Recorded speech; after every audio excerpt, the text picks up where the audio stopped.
an odd function, all the powers of x are going to be an odd number. 1 is considered an odd number. And that's one way to look at it. In textbooks, you'll also see some notation that goes, well, here it is.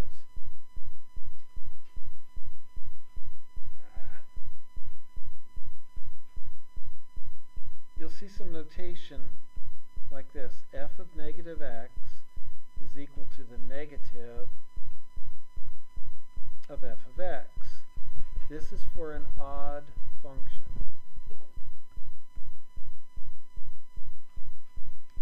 What that means is, if we were to take that function on the first line and plug in the negative of x, so that would give us the negative of x to the 5th power minus 3 times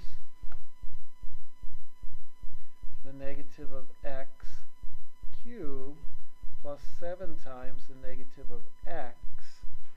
Let's see what that simplifies to give us. Well, if we raise it to the 5th power, we're going to get x to the 5th. Will it be a positive or a negative x to the 5th?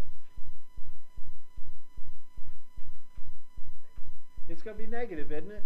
Because you're going to have negative x times negative x, which will give you positive, times negative x, which will give you negative x cubed, times negative x, which will give you positive x to the 4th, times negative x, which will give you a negative x to, so it's going to be negative x to the 5th. We're going to have minus 3. We're going to have x cubed, but when you cube a negative x, does it come out positive or negative? Comes out negative again, doesn't it? So what's going to happen is we're going to have a negative sign from the x cubed along with the subtract, which will give us plus. Then on this last term, it's going to give us minus 7x. Okay? If you were to take this thing and factor out a negative 1,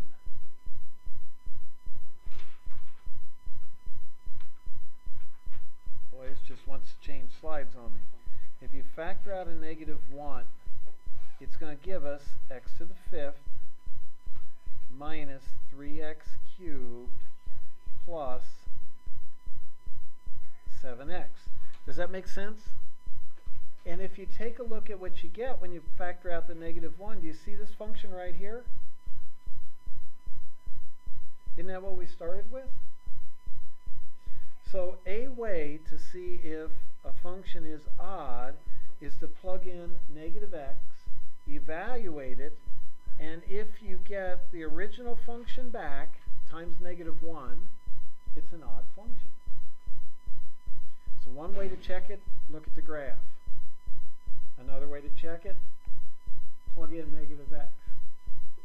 Okay? So that gives a couple of ways to look for odd functions. Okay, so you got two scenarios going. One's an even function, one's an odd function. If it's an even function, using that same notation, well, I'll go back up here. If it's an even function, you have similar notation, except here if you plug in a negative of x, you're always going to get back just the original function.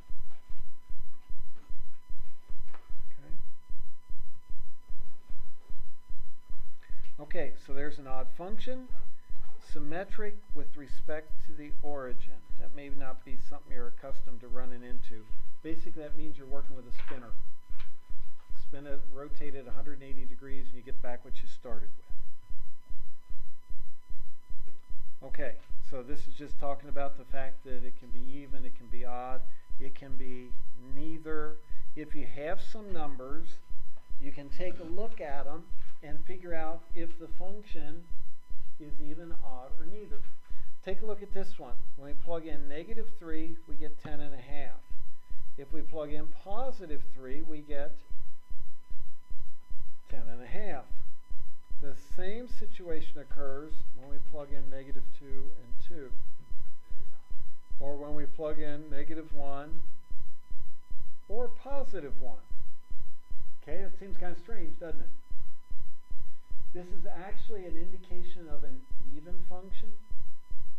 The reason even is because if you put in negative 3 and square it, don't you get back the same value as if you put in positive 3 and squared it? So what it's saying is it doesn't matter if you put in the positive or negative, the exponents are going to be even valued, which means they're going to eat up all the negatives or cancel out the negatives. How would this differ if this was an odd function?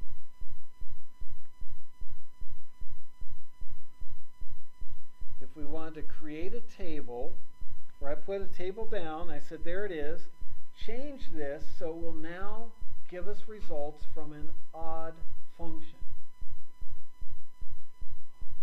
Yes, sir.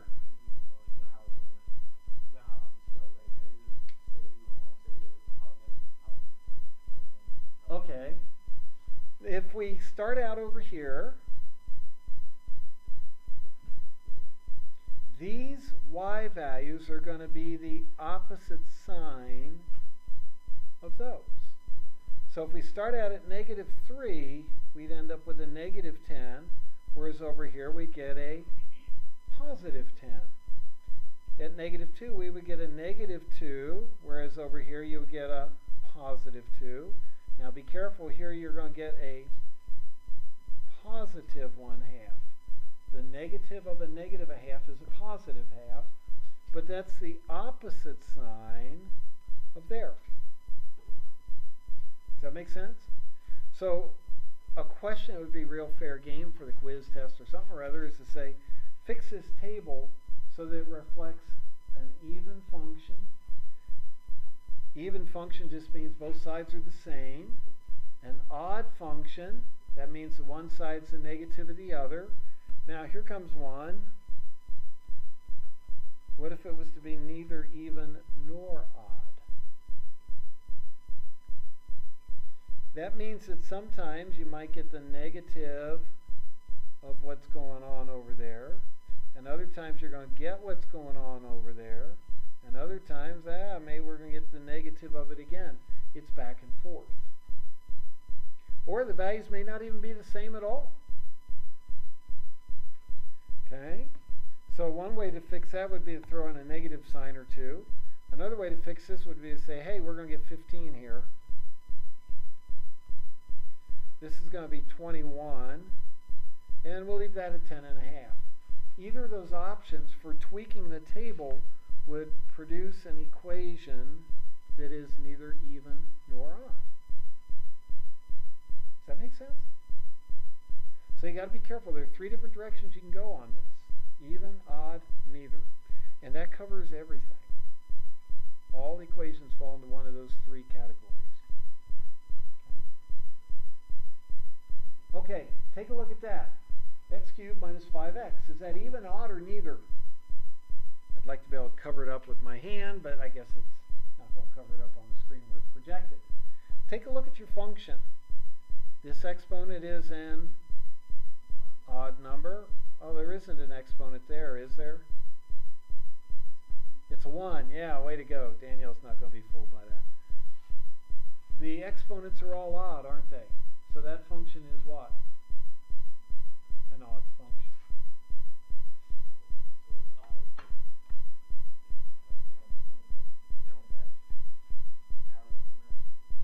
Well, the powers are all going to be odd numbers. Yeah, that's right. So we could have something like f of x equals 4x to the 183rd odd power minus 6x to the 77th power. 12x to the 13th. This is cooking up an odd equation, isn't it? Now, how could I mess it up to make it neither? Yeah. If we put in something like x squared, the game's over. Does that make sense? Is everybody good with that? Okay. A second way to demonstrate something is odd is down here in the bottom third of the screen, where you take the negative of x and you plug it in and see what you get. a negative x cubed is going to be negative x cubed, and then a negative 5 times a negative x is going to give you a positive 5x. If you take and factor a negative out of each term, it'll give you x cubed minus 5x. Now notice this x cubed minus 5x is what we started with, isn't it? That's our original function. So what we can do is we can say, hey, in place of that I could put f of x, and it's going to be the negative of f of x. So that proves it's an odd function. Now, why would you want to know if something's even or odd? Well, it makes it easier to figure out how the graph's behaving, for one thing. Okay. For another thing, if it's even, it will always be the case with an even function that whatever happens in the middle, the tails will both go up or the tails will both go down. If it's even, both ends head in the same direction. If it's odd, guess what happens? Yeah, they go in opposite directions. One will go up and one will go down. So it gives you some idea what's going on with the graph just by knowing if the thing's even or odd. Okay. That's got that taken care of. So we'll close that off. And we will dive into section 4.2.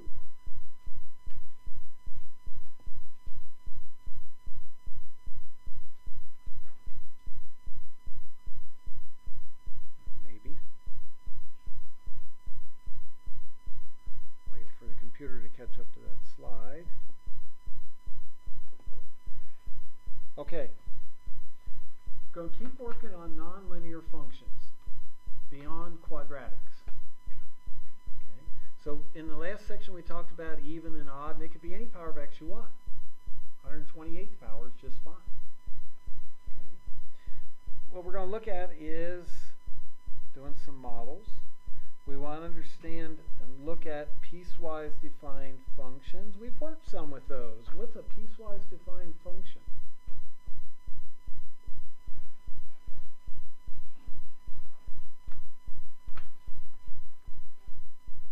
Sometimes we have to mail Daniel's hockey equipment back. Most of the stuff we have to order online and hope that it fits.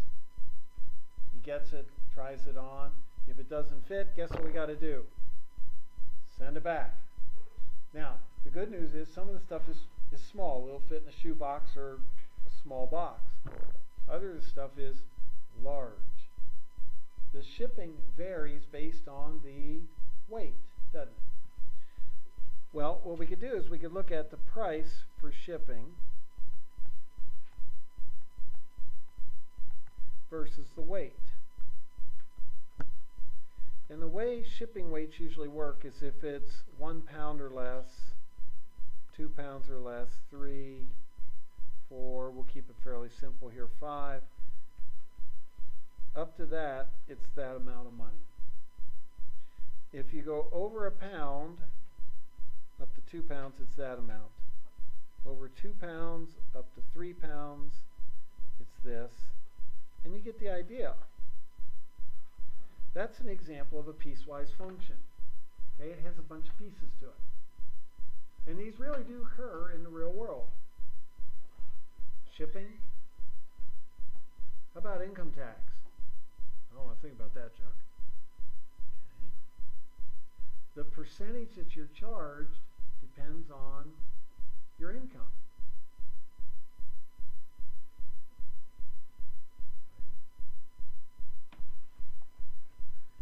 So there are a lot of examples where you can find piecewise functions. We're also going to talk about how you could do regressions to model data with graphing calculator. We'll go up to like 4th or 5th degree equations. So you got a few options here. Okay, the degree of it, we've talked a little bit about this, right? The degree is the highest power of x. So if we have something like y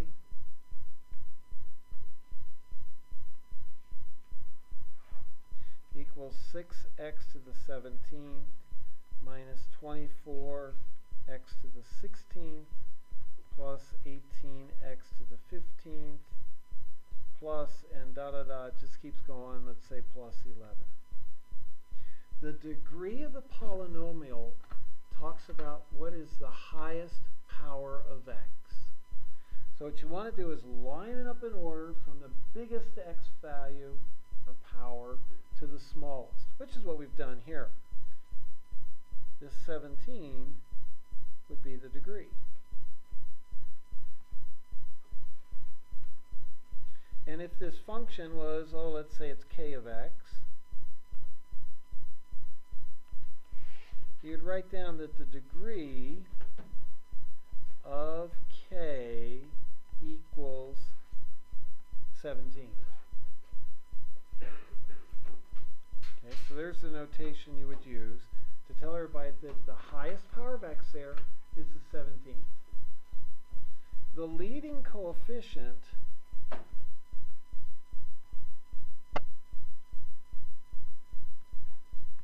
is whatever the coefficient is in front of that highest power. So for this particular polynomial, the degree is 17. The leading coefficient is 6.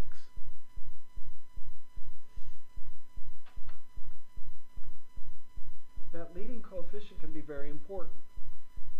For example, let's say if something like y equals a negative 3x squared plus 2x minus 4. What's the degree of that polynomial? 2. And the leading coefficient is? Negative 3. Yeah. What's that negative 3 tell you about the graph of that function? It's open and down, doesn't it? So your leading coefficient can give you information. So you have some idea of what's going on before you even start to analyze anything. By it being 3, that tells you the polynomial is going to open down and it's going to be skinnier than normal, isn't it? Okay. So you can get some idea of what's going on before you even start.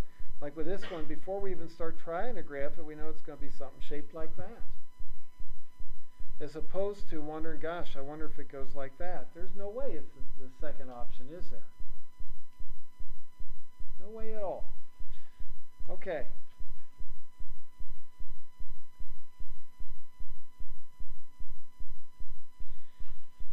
On your graphs that you're doing, you're going to have your max points, you're going to have your min points. Okay, these are your extrema.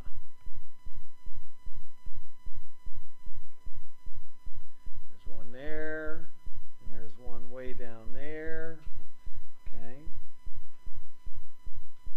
I'm hoping it's no big surprise to you that this first portion of the graph would be, whoa, I don't know why or how it did that, but it's not completely bad. I guess, well, now it won't let me write.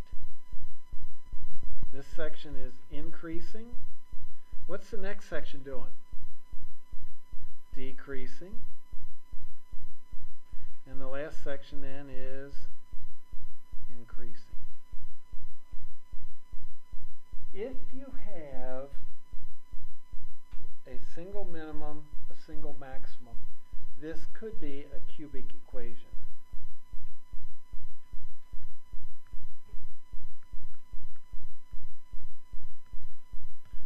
It could also be a 5th or 7th degree polynomial as well, or some higher odd power.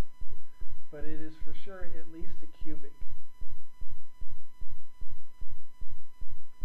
Okay. How do I know it's a cubic? Well, how many places does it intersect the x-axis? There's 1, 2, 3. So this is going to look like this point is x equals negative 1.8. I'm just guessing at that. The middle one is x equals 0. And then to the far right, we have x equals, I'm guessing, 1.4. Okay. When you have that, it tells you that you have 3 different factors. One of them is going to be x plus 1.8. Times x plus 0 times x minus 1.4. And with those three multiplied together, do you see you're going to get a cubic out of it?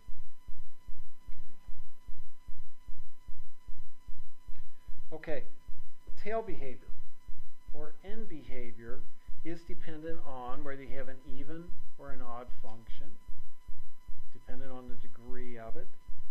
What can happen is, if it's an even powered function, both of the tails will always go in the same direction. If it's an odd powered function, the tail behavior will be such that they go in opposite directions. So when you look at the graph, you can tell right away if it's an even or an odd function, just by the way the tails are behaving. Now, it doesn't necessarily have to be that they both are going up. They could both be going down, like that.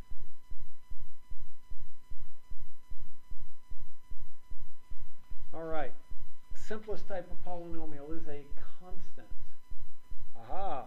This would be y equals 4.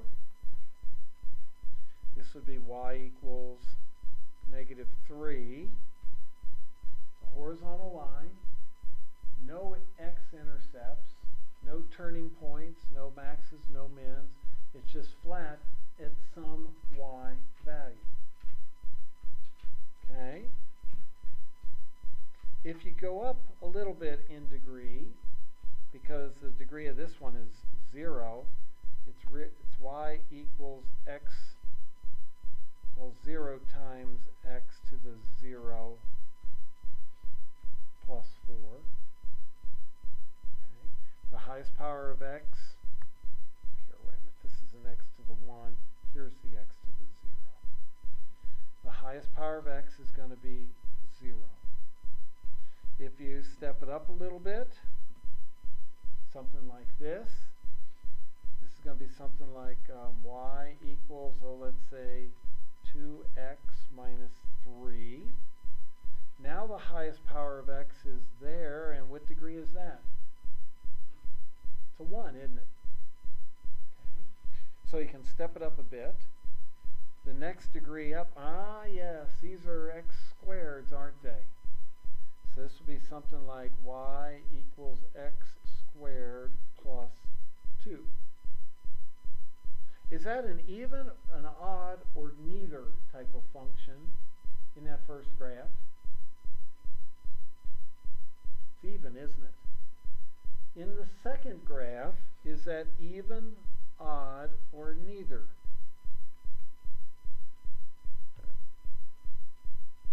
Is it symmetric around the y-axis? Nope. So it's not even. How about is it symmetric around the origin? Can we spin it around the origin? It's not even there, is it? So this would be neither even nor odd. And the same thing would be true of this third one. It doesn't spin around the origin. It doesn't reflect around the y-axis. So it's neither even nor odd. Okay. When you're looking at end behavior,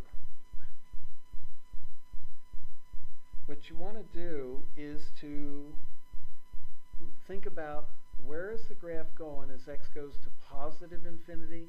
Where is the graph going as x goes to negative infinity? Okay.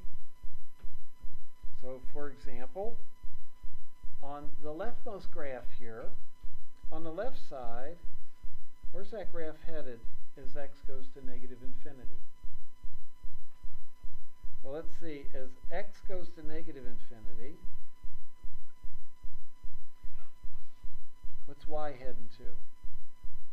Positive infinity. In this second graph, if x goes to negative infinity, where's y headed? You see it's going down to negative infinity as well? So you can't depend on the positive or the negative in the x direction cueing you into what the direction is going to be for y. You just have to figure it out each time. No guarantees. Okay? Now, let's let's say we have a fourth degree polynomial, a quartic. Okay, so it's going to be degree 4. How does that behave? Well, first off, it can have up to 4 x-intercepts. Well, let's try and draw something with hitting the x-axis 1, 2, 3, 4 times. All right, if it intersects the x-axis 4 times, how many high, low, or extrema does it have? Let's see, we have 1, 2, how many extreme points do we have? 3. Okay. And this is important to catch. If it's a fourth degree polynomial, if a is greater than 0, in other words, if this lead coefficient, okay, if a is greater than 0, both ends are going up. The mathematical term is they tend to infinity. They tend to head toward infinity. If a is less than 0, I don't know where it went.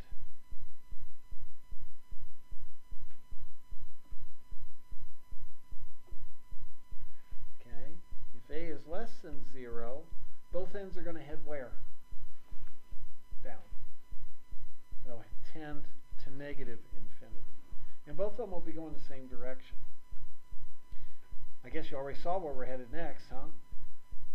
Here are some examples of fourth degree polynomials. They have 3 relative max or mins. They can cross 4 times. Now notice they don't have to cross 4 times. This one crosses 1, 2, 3, 4. This one crosses twice, doesn't it? This one crosses 3 times. Is it possible to get one of these where it doesn't cross the x-axis at all? The answer is sure. Come down, up, and that's real easy to draw. It does exist, never hits the x-axis. So what winds up happening is, if you have a fourth degree polynomial, you could have 0, 1, 2, 3, or 4 possible answers. Knowing how many possible answers you have is useful, because if you're given one of these to solve and you find 4 values, should you keep looking? Should you try and solve for more? Nope, because there aren't more. What if you find 2 values? Should you stop at 2? No, because there might be a couple more laying around. Okay, so you got to explore that. So it's handy to know what you're up against. Okay. Fifth degree can have up to 5 intercepts. Now, be careful here. This is an odd highest power. Notice I didn't say it's an odd function. The highest power is odd. That means the ends are going in opposite directions. If you have something like a equals a positive 7, on the left side, it's going to go to negative infinity. On the right side, it's going to go to positive infinity. If you have something like negative 3 or negative 4, it'll be just the opposite. The left side will be coming from infinity. The right side will be headed to negative infinity. Okay? If they're going in opposite directions, here's something that's different. With a fourth degree polynomial, it was possible to avoid hitting the x-axis, wasn't it? With a fifth degree, the ends are going opposite directions. Will you always be guaranteed of hitting the x-axis at least one time? The answer is yeah. Because they're going in opposite directions, one's going to keep going up till it hits the x-axis, or the other's going to keep going down till it hits the x-axis, and it will always cross the x-axis at least once. Could be up to 5 times. Here are some different examples. It's starting to get pretty squirrely looking, isn't it?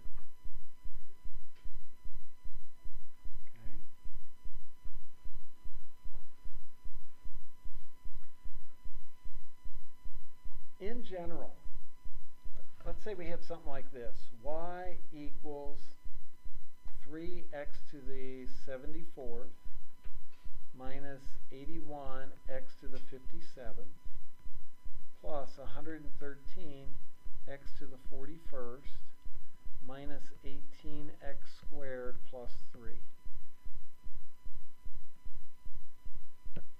Okay, where did I get that? Just making up something.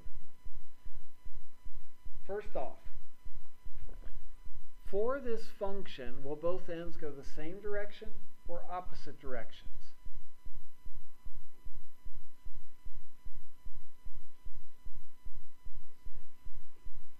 Good. They'll both go to the same because it's a leading, or not leading, a degree that is even.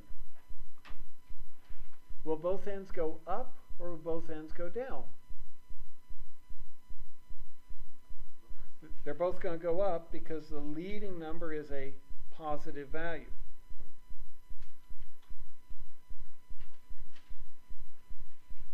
If we have something like this, how many turns maximum will it have?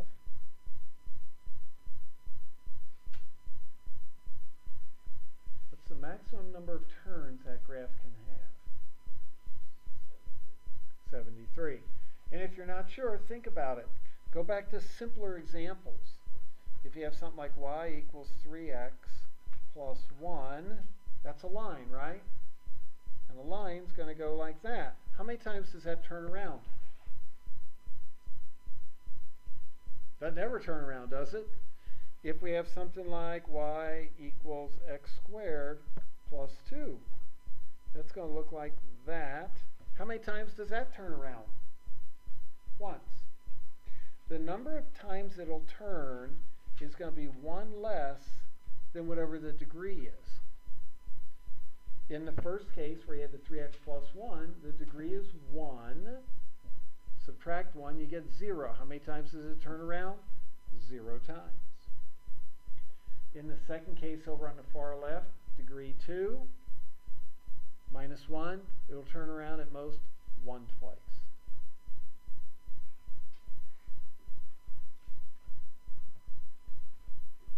Does that make sense? So what winds up happening now is you can walk up to functions and you got some idea of what's going on. In this first case, you know that the highest exponent is going to be an even number because both ends are headed the same way. Secondly, because both ends are headed up, you know that the leading coefficient is a positive value. Next thing, it has 1, 2, 3, 4x intercepts. That means this has to be at least x to the 4th. Does that make sense to everybody? You can do the same analysis for this one. It's even, both tails head the same direction. The leading coefficient is positive or negative this time? Negative, because both ends are headed down. Highest degree it could be is 4. I'm sorry, the lowest degree it could be is 4. It could be 16 or 20 or something like that. But it can't be any smaller than a 4th degree. And you can use the same reasoning over here. Odd power, because they're both headed in, or they're headed in opposite directions. Okay? Okay,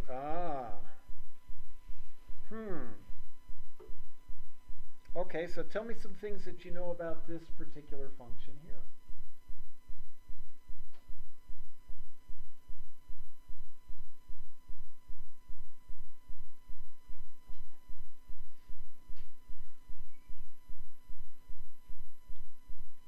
Well, how many turning points are there?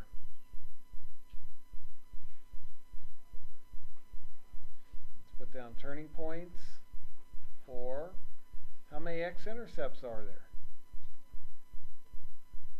1, 2, 3, 4. Is the leading coefficient a positive or negative value?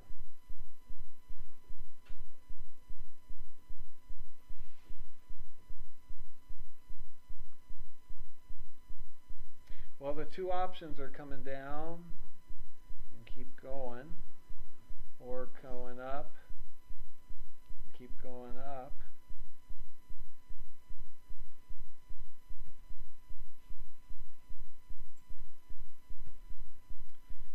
If you're going down, which it looks like this one is, right? Will the lead coefficient be positive or negative? It's going to wind up being negative. The values are getting smaller as you go along, so that number in front of your highest power is having more and more of an effect on the overall value. Is this even or odd degree? It's odd degree.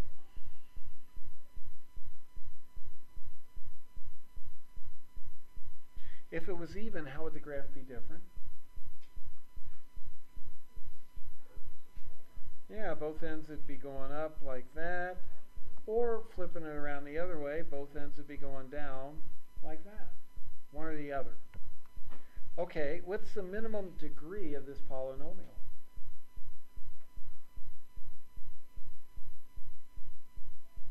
This one gets a little bit sneaky. If you're asked to guesstimate what the minimum degree of f is,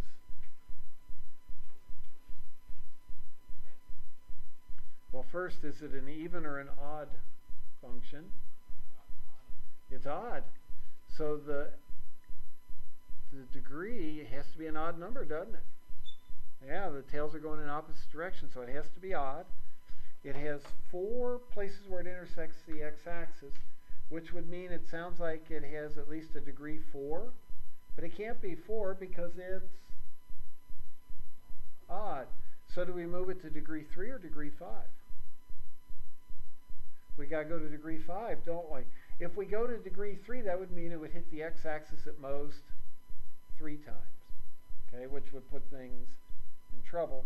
So the minimum degree on this particular function would be degree 5.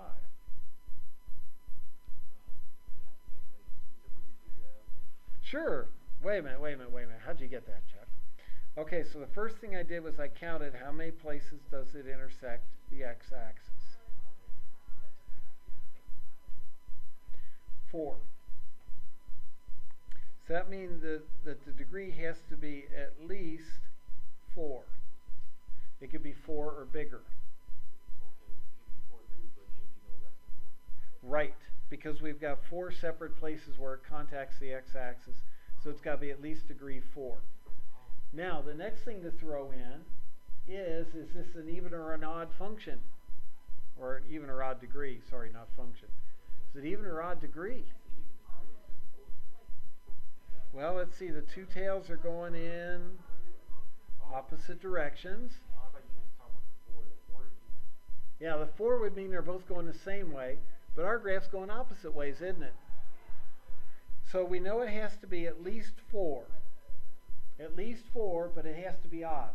So what number that is at least 4 and odd can you think of? It's at least 4. That means it's 4 or bigger, and it's odd. Kind of backs you into a corner, doesn't it? It has to be at least degree 5. Could it be degree 7? Yeah. Could it be degree 113? Yeah.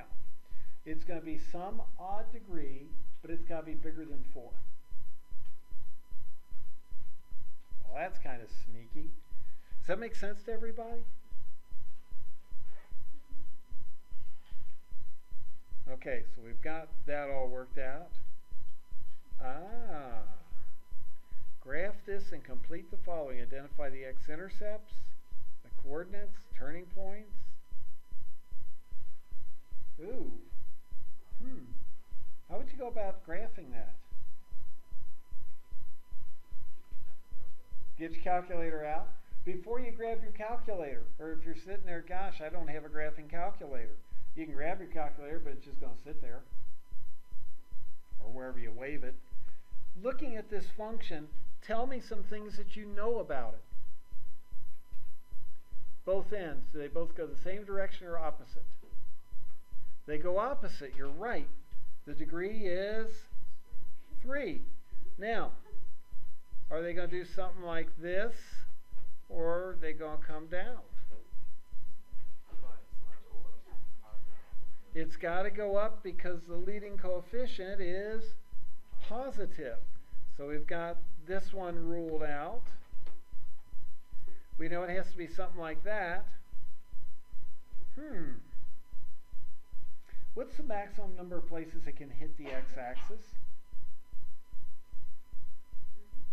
3. So this isn't going to go through the x-axis more than 3 times. So it could go 1, 2, 3, like that. Could it have less than 3 intersections? It could. How about if it was something like this? Without that spike in it, I don't know why that's there. How many times does that intersect the x-axis? Just once. Is it possible to draw this where it'll intersect the x-axis 2 times? Wouldn't you have to cut off the other end of the tail? Yeah. In order to get it to cross twice, that means you go up and you turn around. Now, to keep it from crossing again, you've got to say, no, you can't go back up, which would mean you have to chop off that other part, which we're not allowed to do. Can't go cutting tails off of graphs. Is there any way to get this in with 2 x-axis, 2 x-intercepts? Yeah, Caleb.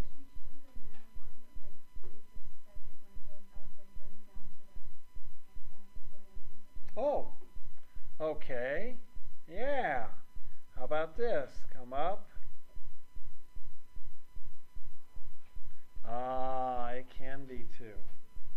So it can be 1, it can be 2, it can be 3. Hey, can it be 0?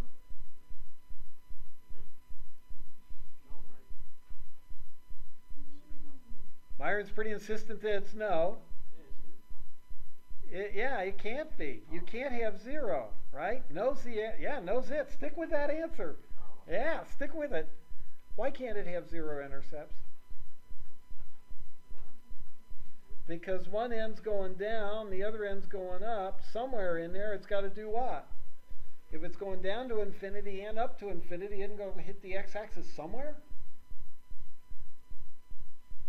If it comes up from negative infinity, zips around and goes on to positive infinity, doesn't it have to hit 0 someplace? Yeah, it's different than if it went like this.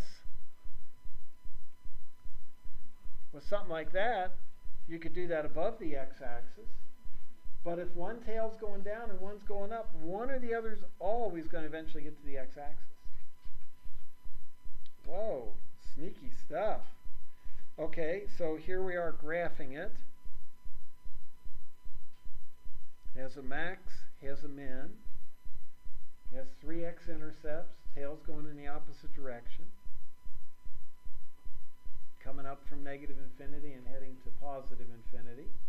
That means it has a positive leading coefficient. No big surprises there. Okay. 2 turning points. Depending on the calculator, you can rouse those out with some of them. Okay. Here's one to try out. What is the degree in a leading coefficient? Then, what's the end behavior? How do the tails behave? The degree is 3. Good. The degree is 3. They put this one in the opposite direction, didn't they? They got sneaky on us. The degree is 3 and the lead coefficient is -2. Now, think about that for a minute. The degree is 3. That tells us something about this. Do the tails go in the same or opposite directions? Opposite. What's the maximum number of x-intercepts? 3. Could be less. Could be 2, 1, or 0. Could it be 0? Because they're going in opposite directions. Could you get 0 x-intercepts? Nope. It's going to hit somewhere, isn't it? So it could be 3 x-intercepts, 2 x-intercepts, or 1 x-intercept. But not 0. Because this is a negative on our lead coefficient, are the ends going to behave like this first option? Or the end's going to behave like this second option? It's going to be the second one, isn't it? Does that make sense? So you can get a pretty good idea of what the general shape is just by walking up to a polynomial, can't you? There's the actual graph. Does that surprise you? That's about what we were expecting. Okay. Okay, piecewise. I don't think we got enough time to do much with that. But we got all the way down to there. So which means you can take a look at the homework in section 4.1. Start working on the homework in 4.2. Now be real careful, because I know that the due dates on these things are like 11/19. If you put this off till November 18th, you're going to have 4.2 and 4.1 to do. But what other sections are we going to cover by November 19th? 4.3, 4.4, 4.6, 5.1. If you put this off till November 19th, what's November 18th going to look like for you? It's going to be a mess. Okay? So make sure that even though I know they aren't due for a while, even though they aren't, get them done before Friday so you're ready for the quiz. Okay? Folks, I hope you have a good day.